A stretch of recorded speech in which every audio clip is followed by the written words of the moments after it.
Hey, cool. All right, about security metrics. So I'm Gary Smith. I'm a cybersecurity analyst at the Pacific Northwest National Laboratory over in Richland, Washington.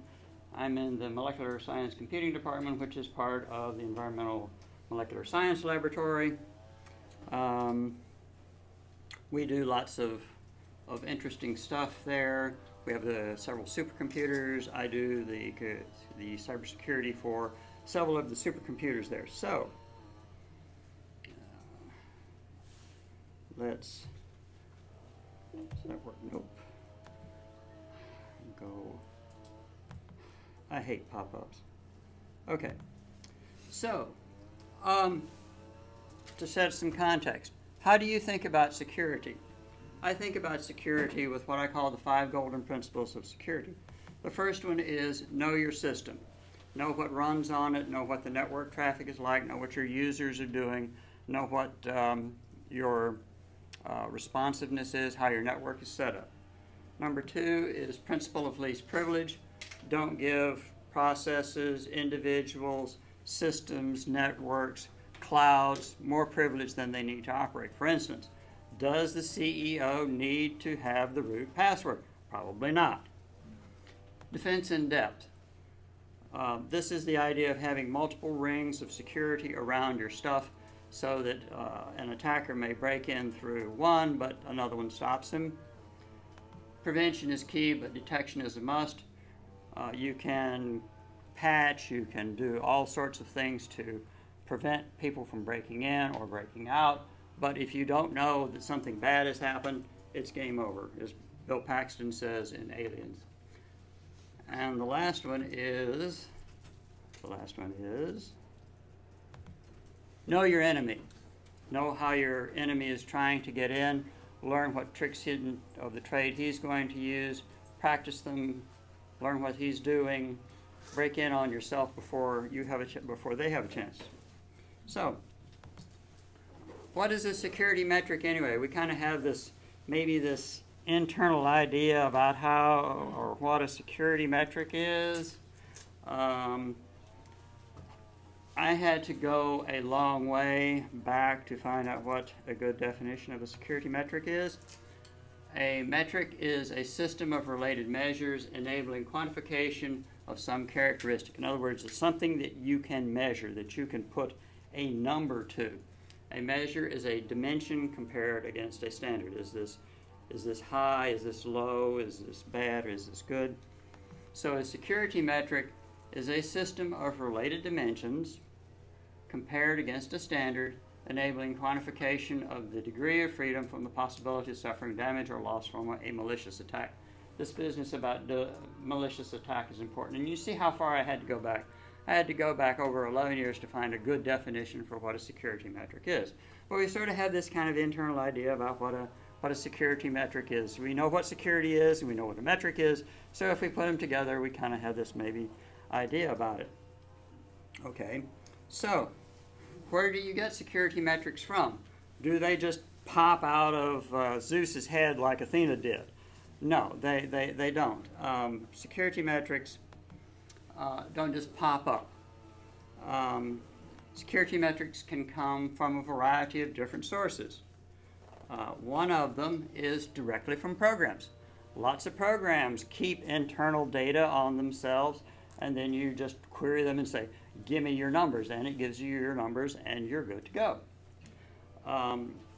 My favorite place to get security metrics is from log files.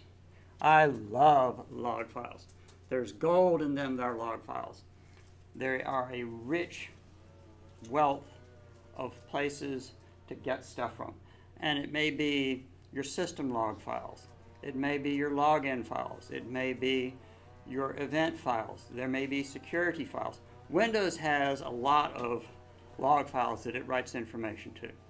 There are a lot of log files in Linux. For instance, the system message file. SSH has a message file. Apache has a message file. Nginx has a message file. Don't know anything about Tomcat, but I'm sure it has one too. Log files are great for getting security metrics. Another good place for getting security metrics is you can derive them from other metrics. So you can take a metric and get more metrics from it. So let's start looking at some metrics that come directly from programs. I've got a lot of servers on the internet, directly connected to the internet. So they are constantly being bombarded by the bad guys. This is a printout from a program called PSAD that I run on several of those servers that support scan activity detector. And these are metrics straight out of it. Number one thing the bad guys are trying, Microsoft SQL Server injection. It seems like we cannot get SQL Server tied down tight. Bad guys love SQL Server. It's their Swiss Army knife for intrusion. So that's why they try it so much. This is a worm Microsoft Terminal Server. Can I connect to a terminal server session out there? And on down. But these come directly out of the program itself. Over what time frame was this? Oh, okay. This is a good question. The gentleman asked the question, what time frame was this over? This is one server over 1 week. That's how many times they tried a Microsoft SQL Server injection attack. Over 10,000 times. And notice the number of sources. 3,000. 3,000. Of course, that's kind of a small number. There's how many internet addresses are there out there? How many of them are trying to get in? Is that a SQL Server open to the internet? No, I do not have SQL Server open on the internet. I know better. But this is what they're trying to get in on. This is the type of attack that they're trying to get in on. Okay. No, I wouldn't run SQL Server directly on the internet, not unless I had it so tied down and so tight it squeaked. This one didn't show up so good. Anyway, you can get direct numbers right out of IP tables to get, for instance, the number of packets. I'm interested in what's going on. Over here is the actual command, command from IP tables. The number of packets, the number of bytes, what type of operation it was, the protocol. Those numbers you can get straight out of IP tables. Let's look at another graph.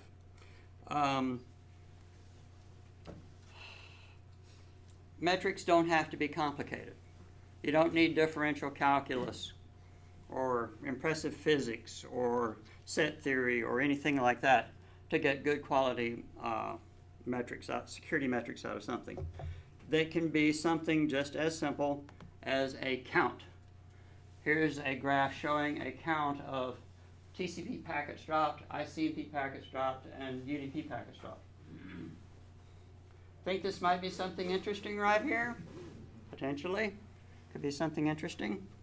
So if we drill down on this a little bit, we can get some more interesting security metrics. We can see which IP address was giving us the most activity. That's just a bar chart out there from lowest to highest. And this particular IP address, 54.175.125, whatever, 41,000 hits in a very short period of time. That particular IP address. Amazon Web Services. Exactly. Yes. Somebody has bought some services on Amazon Web Services, and they are using that as an attack surface. Cheap. $5. Gets you a couple IP addresses. Start bombarding somebody with it. Okay, if I've got the IP address, I can get another security metric out of that. I can use that to turn that IP address into a geolocation. So that now I can see, where's all of this stuff coming from? It's all coming from the United States, China, Japan, Korea, Taiwan, Brazil, whatever. Okay. From that geolocation information that I've got, I can break it down even further. I can break it down to get a security metric on city. Ashburn, Virginia. AWS. Know that straight away. By the way, when you were in high school or grade school and you were forced to take geography, did you think it was a lame course? Yes. Yeah, you thought it was a lame course, right? I thought so too. It turns out that when you start having servers directly on the internet, you learn a lot about geography that you didn't think you were ever going to use. For instance, anybody know where Seychelles is? Okay, yes. It's an island off of Africa. A couple of weeks ago, I got bombarded by Seychelles. Yeah. Seychelles? Where the hell is that? Oh, okay, that's right. It's an island off of Africa. Yep. So you never know what may end up being useful to you. Okay. Looking at all of that stuff that's coming in from AWS and whatever, we can take the record of those dropped packets and derive more security metrics out of it, and we can start profiling what kind of attack they're doing. So let's look at the destination port that they're trying to receive. 23. 23. What's 23? Anybody? Telnet. Telnet. What they're doing is they're looking for unsecured telnet servers. They're also doing banner scraping, connecting to telnet. What happens? You get a banner back. They scrape the banner off. They can use that possibly for later for spoofing. So this is why they're using telnet. 7547, I don't remember what that one is. 5060, SIP. 5060 is SIP. 1443, Microsoft SQL Server. 22 is, of course, SSH. 3389 is RDP is RDP. 80, we know that one. That's HTTP. 3306, that's MySQL. Don't remember what 1900 is right off. Do you see much on like 4500 and 1194, like people looking for VPNs? I've been seeing a lot of those recently where people just do like a connect, like a half open. Half open connect? Yeah. Sometimes, yes. Okay. Yeah, sometimes I see. The question was about do I see connects for VPN? Yeah, I will see that frequently. I'll also see looking for open connects on RDP. Okay. A lot of connects on it. There's an IP that probably about 2 months ago started popping up in my logs at work and at home. Oh, really? From Iceland. And I Googled, it was single IP, and when I Googled it, it's already been reported in the abuse databases, but it's still every couple of days popping up and trying to hit. I don't run IPsec anymore, but I'll open VPNs. Yeah, I don't see Iceland very often. They've got more important things to do there, but occasionally I will see Iceland. Okay. Sometimes it is better if you're representing a security metric rather than representing it as, say, a line graph or a bar chart or something like that. It is sometimes better to represent it as a pie chart. This is a pie chart representation of that bar chart that I had just a few minutes ago. And just as a practical consideration, let me give you a bit of wisdom here. If you are presenting to CEOs or CISOs or CIOs, the big guys, upper management, if you can, we're all geeks and engineers here mostly, right? And we love line drawings, and if we can make a log plot, oh boy, that's really great. Don't do that with management. If you can put something into a pie chart, management will love it. The reason why is because pie charts are like food, and they understand food. They really understand food really well. They can look at this and they can say, oh wow, look at that. That's a huge slice there, yeah. They understand food really well. Okay, well, that big spike that we saw, we can get more security metrics by, let's expand our time level out on what we're looking at. So instead of just that one compressed spike, we can see that attack was actually 3 separate attacks coming in. And actually, if you look, the profile is sort of the same on all 3 of them. So this is probably some sort of programmatic attack. let's see, what was I going to do here, destination ports. Yeah, well, okay, what I did was I took one of those groups, I expanded it out to look at the destination ports to get a different profile on what they were attacking. Most of those, just random ports that they were trying. We can look at some other interesting data. I've got several servers out there that people will SSH into. And I have a program running on all of them called Fail2Ban.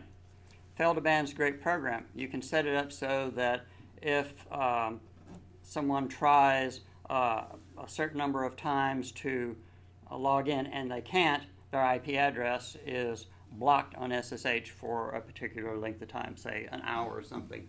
So this is a graph of my SSH activity for various systems. And up here on the red bar, we can see when an IP address gets blocked. So that's another interesting metric that we can get out of this, is how effective is our blocking, how much are people trying, and on what systems are they trying to get in on. Okay. Here we have an interesting metric plot where these are the IP addresses that got banned the most times. Now, PNNL is a Department of Energy lab, and we have a thing in the Department of Energy where we can contribute bad IP addresses into a pool, and other labs can take those IP addresses out and write block filters for them. So by taking this set of metrics here, I can contribute to the overall benefit of the labs throughout the Department of Energy complex, of which there are 17, by the way. And they can use these IP addresses that I put in as the ones that I have found to be bad into their system and block those, so I can help out other labs that way. Now, one of the things that I've done is that I've gone through the very laborious process of looking at my syslogs, and from my syslogs, I've derived various security-related events that are of interest to me. For instance, the number of TCP packets dropped on input, root SSH fails, UDP packets that I've dropped on input, when I've detected a scan, an IP address is unbanned, one's banned, an auto-blocked added, if a service has gone critical, service has gone okay, and brute forces, so on and so forth.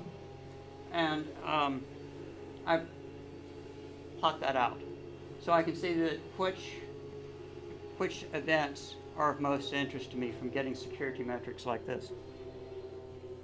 Okay, and let's see.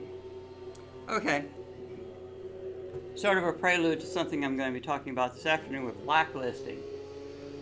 How effective are my blacklists? Here I have security metrics showing in the blue down here how many times I've blocked a bad guy out, and this lighter blue up here shows ones that I didn't block. So I'm doing really pretty good.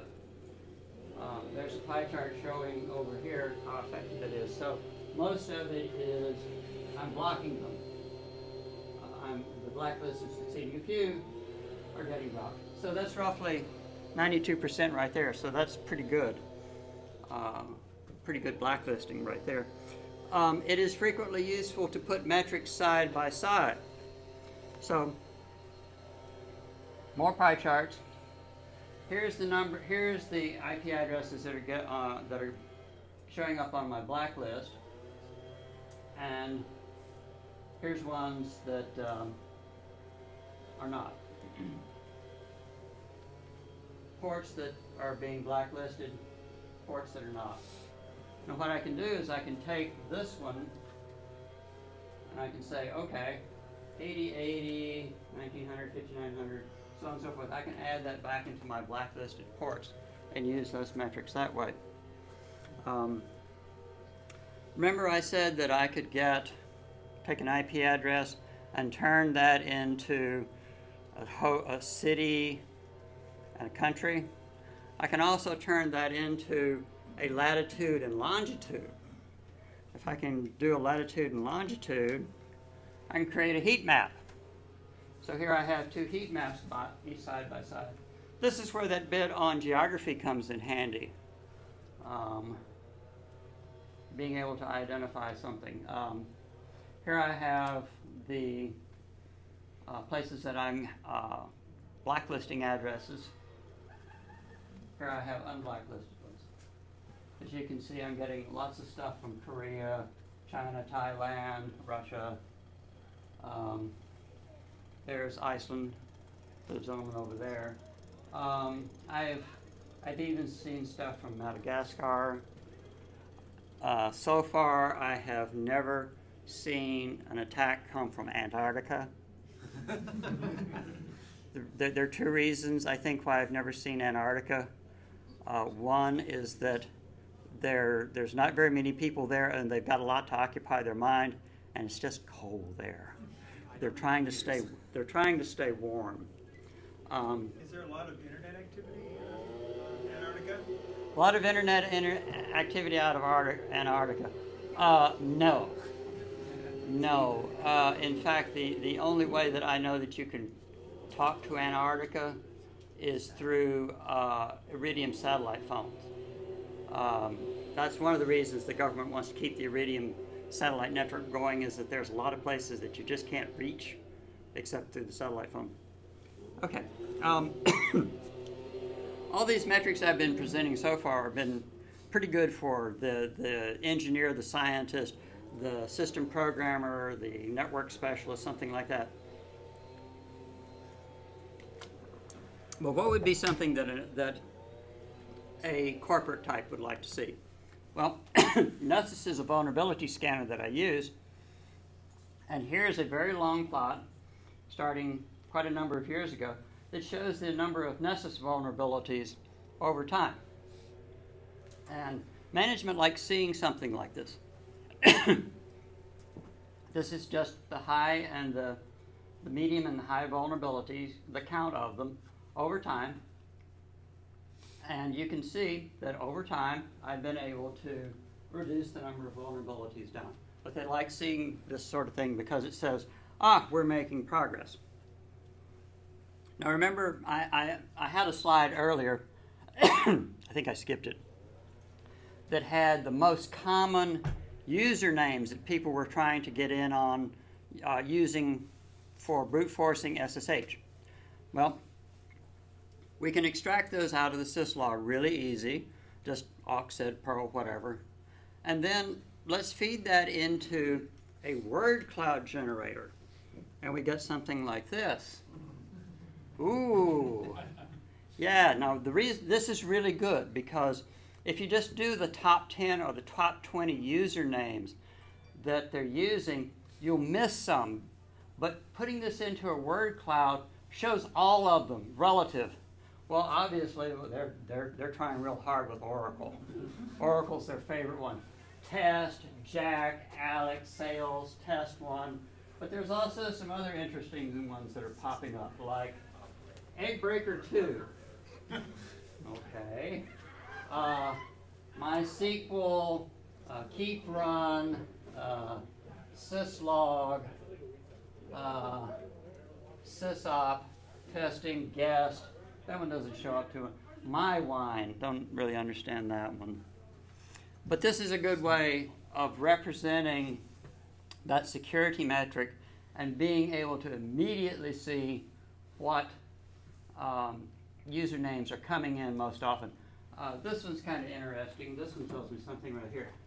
That's the hacker spelling for Nessus. Nessus uses that in part of its process of doing a vulnerability scan. So this system this came from was someone's trying a vulnerability scan on it. Now that's just the username, but I can add an extra dimension like a vector in physics where I have a magnitude and a direction. Let's take that username and append the IP address that it came from to it. And let's send that into a word cloud, and bingo, we get this. We see that Oracle is still the top dog, But look at this, 192.96.206.223. Look at how many times that pops up with the username. So coupling the two metrics together this way so that we have a sort of a magnitude and a direction, we can see that this particular IP address is doing a whole lot of SSH activity, trying to brute force their way in, using lots of different usernames to try to get in. Okay, we're actually doing pretty good on this. Wow, okay. So, in conclusion, what are the properties of a good metric? A good metric. A good metric should be consistently measured without subjective criteria. In other words, high, low, medium. Don't use those. When the TSA says that a particular threat level is now mauve green, do we really understand what that means? No. Use something that you can that does not have a subjective measure to it, that's not open to interpretation. It should be cheap to gather, preferably in an automated way. All of this stuff that I've been showing you, that's just coming straight out of syslogs that are all funneled together into a big syslog server that I have. So I can write a few scripts, pull it out, graph it, bingo. I don't spend hours and hours and hours like I used to when I was younger and stupider and had more time, generating these graphs. All of these graphs, most of these graphs come out of a program called Kibana, which is part of the ELK stack, Elasticsearch Log Stash Kibana. What else is good about a metric? A cardinal number, like 1,000, 1,500, or percentage, 50%, 70%, 90%. If you remember on the old Voyager TV show, Tuvok was constantly saying, "Shields down to 40%, sir." Seems like he said that sort of thing a lot. I think that he just maybe have a recording in the background. You'd hit the recording when it's time to say something like that. Qualitative labels, low, medium, high, I don't want to do something like that. And if you can put some sort of a measure with it, like the number of vulnerabilities that you have in a week, how many times IP addresses were banned, the number of packets that came in, all of those are measurements to stick onto your metric that give it a meaningful quantity to it. It's not just a number, but it's something that people can relate to. And the last one is it needs to be contextually specific. What does that mean? Well, if you've ever been in doing a presentation and people start making this, like there's a bad smell in the room, I call that the nose test. If people are wrinkling up their nose, then you know that it's not any good. It's not a good metric. So if it passes the nose test, if it smells good, then it is good. And that's it. That's all I have. Thank you.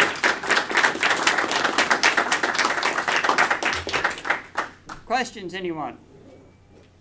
When yes, you sir. see that, let's say that 54 dot address from AWS that's hitting your infrastructure quite a lot, do you report it to AWS or is there some central, what do you do with it as far as trying to have whoever manages that server mitigate? Okay. The question was, what do I see when I see something, when I see somebody, just a rabid, totally rabid IP address coming in from out there? There's a couple of things that I can do. One is that I can put it into the database that all the Department of Energy labs participate in and say that this is a bad address and just block it. Or if it's something particularly bad, at the lab where I am, we have a group that's counterintelligence department, and if I suspect real bad malfeasance, I call them up and say, "Hi guys, I have something to report to you," and they say, "Oh great, can you send us your syslogs?" So yeah, counterintelligence office like that. Yes, sir. Yeah, kind of to go along with that, if you're just kind of wanting to be like a good netizen, just kind of want to help other people out too, what I typically do is, I'll see something like that, I'll do a who is on the IP address, and that'll tell you who owns the block, and then they'll,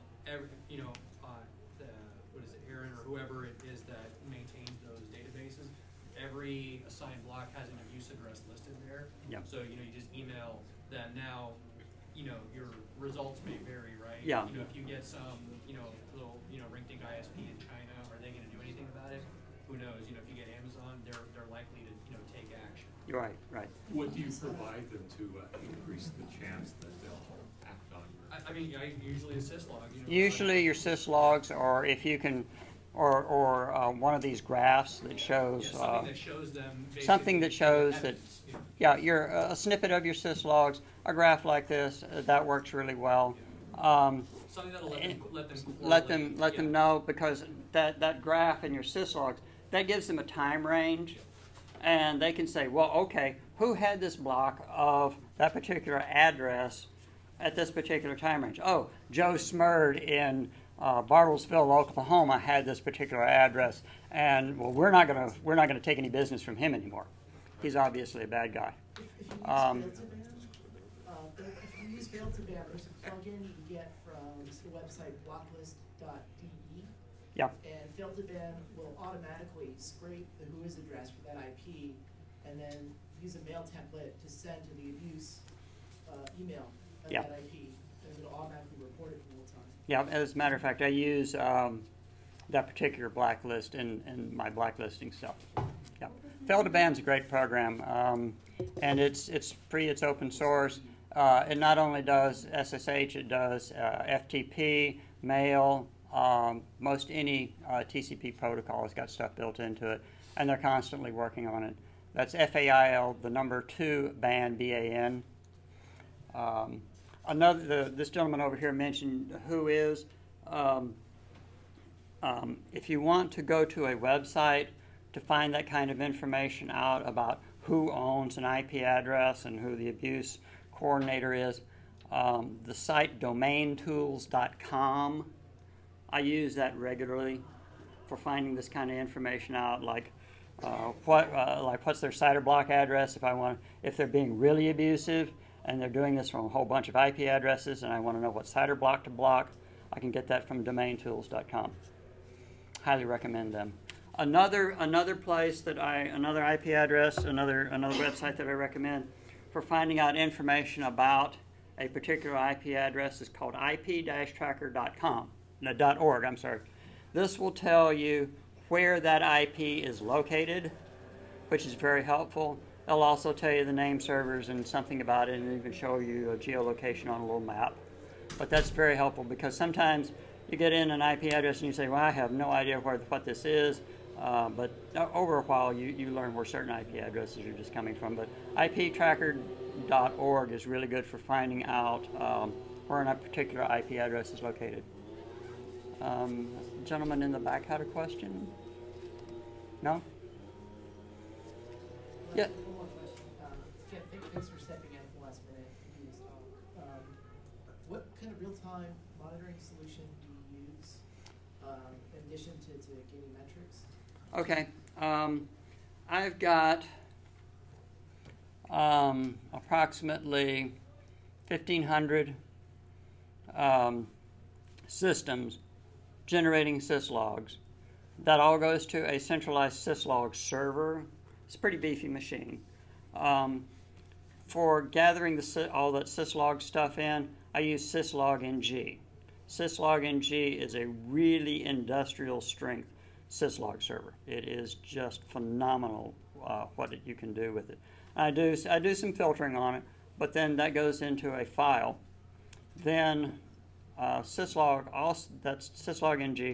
then directs that stream of syslog data to my ELK stack, Elasticsearch, Logstash, and Kibana. It sends it to Logstash, which does parsing, looking at the file, looking at the stream, and does a lot of enrichment on the stuff that's coming in from all of these syslogs. For instance, that metric graph I had where I was showing different events, security events, that was all an enhancement done by programming that I had done on Logstash. Logstash sends that into Elasticsearch, which is an indexing the indexing and retrieval engine. That indexes it and stores it away. and then I use Kibana, which is the graphical display that produced all those nice pretty graphs of bar charts and pie charts and whatnot for looking at the stuff. So I can look at stuff in real time through Kibana and see where stuff is coming from and get that stuff in real time. All the stuff that I've talked about, open source, free. Elasticsearch, the whole Elasticsearch stack, Elasticsearch, Logstash, Kibana, the ELK stack is great. There's a lot of stuff out there on the web on how to use it. If you go to YouTube, there's even a video that I've done on using it in the past. Not to do more self-aggrandizement here, but yeah, I really like the ELK stack. It's really good for taking in lots of data, indexing it, and getting it back out in interesting ways. One more question. Yes, sir. I have a friend that works for a public utility district, doing cyber whatever. You mentioned that you share your data with other labs. How, like, and I know that my friend, he shares his data with other PUDs. It's like they want to keep the grid working, so Sure. they do that. The 2 points of the question are, how extensively is your information shared, and to what point does that information go into the hands of people that could use that to make your life worse? So in answer to the first question about how does that information I put in get put in? Or no, how far out does it go? Like, the information that I'm sharing among the labs is only within the Department of Energy labs. So that sort of information is not publicly available. like my friend works with BPA. Right, I'm familiar with BPA. Right, yeah. But that's a separate. So they. Right, they have their own little. They have their own little thing. But I'm wondering just how much siloed information could be unsiloed to greater benefit, but of course to greater risk. Well, there is that point. Yeah, they could be unsiloed a lot. There are, if you come to my talk this afternoon at 3:30, you'll find out that there are a whole lot of free lists that you can that you can use for blacklisting purposes. But those are freely available, and sure, the bad guys probably know that those are there. They may not, but there are so many of them out there that they can't get rid of all of them. And there's a lot of people contributing to those. One of the problems, when I used to be in the military, and one of the problems that we dealt with there with sharing anything related like this is that typically it's considered at a very minimum sensitive information. In some cases, it's considered classified. So sharing it with anybody else is a major hassle. Even within the military department, we would have difficulty sometimes depending on which, if it was a classified network that was being attacked and things like that. I mean, even within, I was in the Air Force, even sharing within other parts of the Air Force sometimes was difficult and required a lot of security approvals. So the government is not well set up to share in those regards, with some notable exceptions. NIST and CERT, they are specifically set up for the public sharing of that type of information. But DOE most certainly is not. DOD isn't either. Those are because of the nature of the work that they do, they tend to keep that stuff pretty tightly controlled. Well, Yeah. I am aware of classified programs through DOE where public utilities can participate. I think that he's part of that. Yeah. That's about all I can say about. But there are more restricted, and I don't know what the criteria are for joining those things, but they do exist where that kind of information and further is shared. But it's probably not like to a small PUDs, the big ones, but still, Yeah, that's a something big deal. exists. Okay, good. He's probably connected, but I was just wondering. Yeah. Well, maybe not. That's always Yeah, a good question, because PUD doesn't know.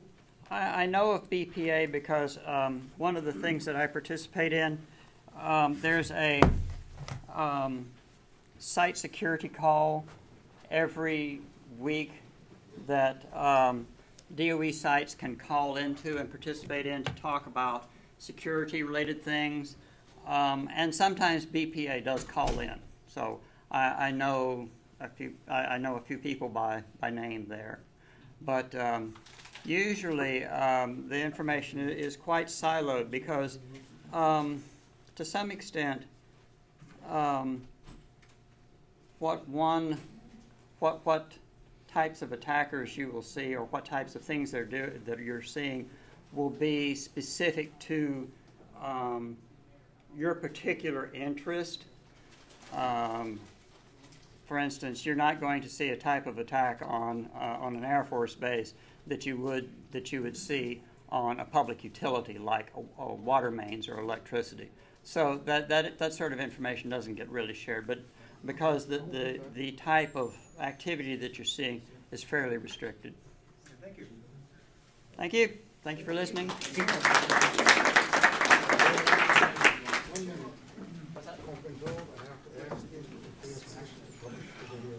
Absolutely.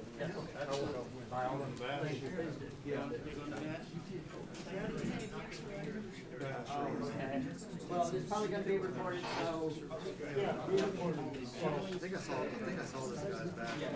Was this recorded too then? That's the audio. Where's that at from here? Is it that way?